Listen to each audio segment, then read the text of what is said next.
Let's say you have a man and a birthday cake, and he's really excited to blow out the candle so he can eat the cake. So he's going to walk over. Let me just cut and paste him.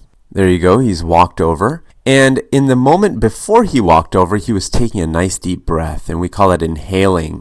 So he was inhaling air. And then as he was next to the cake, he was going to blow out the candle. So in the moment that he blew out, that's called exhaling. Now we know that inhaling requires a very powerful muscle called the diaphragm. That's one of the most important muscles I want you to remember for inhaling. And the other ones are these muscles that kind of are between the ribs, and they're called the external meaning closer to the outside of the body, external intercostal, meaning between, inter just means between the ribs. Costal refers to the ribs. So external intercostal muscles. These two groups, then the external intercostals and the diaphragm, these two groups are going to be very helpful in inhaling air. There are others as well, but these are the two you definitely want to remember. And for exhaling, they're actually important muscles as well. We often think exhaling is just kind of a passive process. But if you're blowing out candles and you really want to force air out, there are actually some muscles here. And the two here that I want you to remember are the abdominal muscles that really help us to generate a lot of pressure.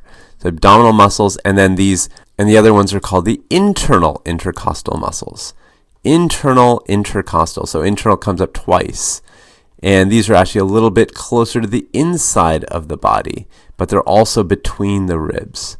So these two muscle groups are the most important ones for exhaling.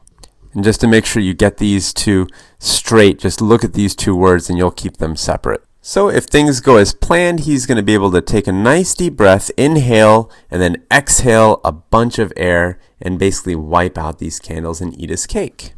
So let's make a little bit of space, and I want you to just keep in mind that this was all happening in a very voluntary way. I mean, he wanted to blow out those candles, right? But what about some involuntary things? So let me draw up some things that are involuntary, things that actually seem to happen kind of on their own, where the brain is just taking over and you don't really have to think about it. And for the first example, let me draw out the nose. So this is the nose and a mouth. And of course, we have on the inside air coming in, and we know the air is going to meet up between what's coming in through the nose and the mouth.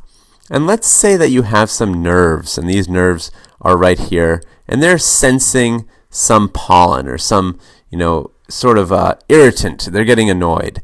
These nerves are going to be called mechanoreceptors. They're very sensitive, and they can actually pick up all sorts of things like dust. So these mechanoreceptors, if they sense that there's something there, they're going to start sending a signal up to the brain. Now here's the cool part. That's the signal going in. The signal coming out of the brain will basically do a couple of things. It'll lower the muscles here. This is in the palate. It'll lower the muscles there. And it will raise the muscle known as the tongue. So the tongue will come up a little bit. And so now these two are going to work together to basically close off the mouth. You can see how there's just a tiny little space here between the two where a little air could go back through, but most of the air is going to have to go out this way. So when you have a big exhalation, meaning air coming back out, if you're exhaling, you're basically going to force air to go out through the nose. And now you might be able to guess where this is all going to head to. This is what we call sneezing, right? And you say, oh wow, I just sneezed. This is what your body did. It basically kind of forced air through a forced exhalation to go out through the nose and basically wipe out anything that was irritating those mechanoreceptors. So a sneeze is basically just an exhalation or a powerful exhale through the nose. And now you can see how that works. So pretty cool. What's another example of an involuntary thing? Well, let's say that you have your trachea here. Your trachea branches, and you have, of course, some mechanoreceptors that are also here lining the trachea. And if they get irritated, again, they're going to send a signal. You guessed it, they're going to send a signal to the brain. So the brain is going to know, hey, something is bothering my trachea.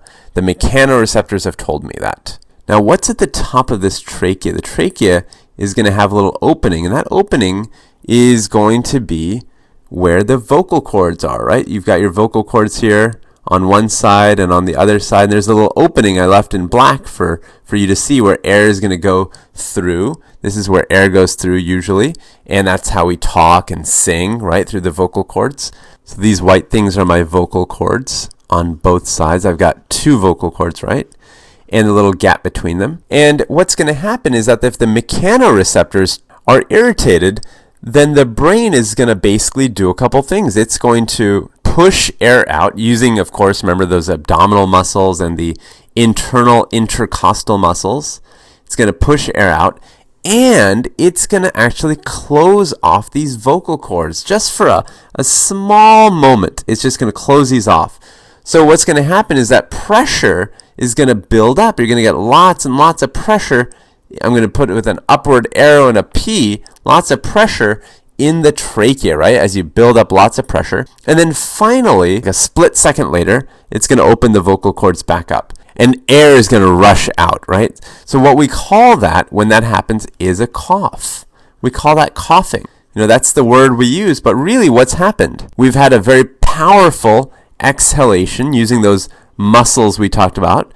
We've exhaled, and then we've closed the vocal cords just temporarily so that you could build up even more pressure, right? Because if you're pushing against something that's closed, you can build up pressure and then pop it open and then have almost like a mini explosion in your trachea, and we call that mini explosion a cough. A final example, let me actually just sketch out very quickly, your stomach. Let's say your stomach has got little mechanoreceptors, maybe right here. And these mechanoreceptors are saying, hey, the stomach is pretty full.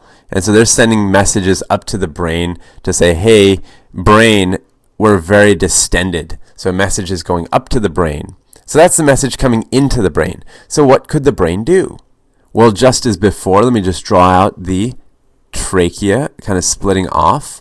And in this case, what's going to happen is you have the vocal cords just as before. Let me draw them in like this, right? Little vocal cords. And these vocal cords are initially going to be open and air is coming through. And this is, of course, inhalation, right? We're inhaling right now. Let me write that out. Inhaling. So inhaling air using the muscles of inhalation. We said primarily the diaphragm and the external intercostal muscles. And then just as before, the vocal cords close. So all of a sudden, now you have closed vocal cords. So what's going to happen if that vocal cord closes off, or the vocal cords close off? Well, the air is literally going to not be able to come in, and it can't come in anymore. So you have this kind of bouncing off where the air literally bounces off of these closed vocal cords. It can't go anywhere. And when you have air rushing in and then bouncing off of the closed vocal cords, you know what we call that? We call that a hiccup. We call that a hiccup. So it's kind of interesting how this is, in some ways, kind of the opposite of a cough, right? In the cough, you had air that was being exhaled and a closed vocal cords. And then here you have air that's being inhaled and you have the closed vocal cords. And of course, when I say the closed vocal cords, it's very, very instantaneous. It's just for a quick moment. And that's what causes the big change. Why we hiccup is still a bit of a mystery, but at least now you have a little bit of insight into how that actually works.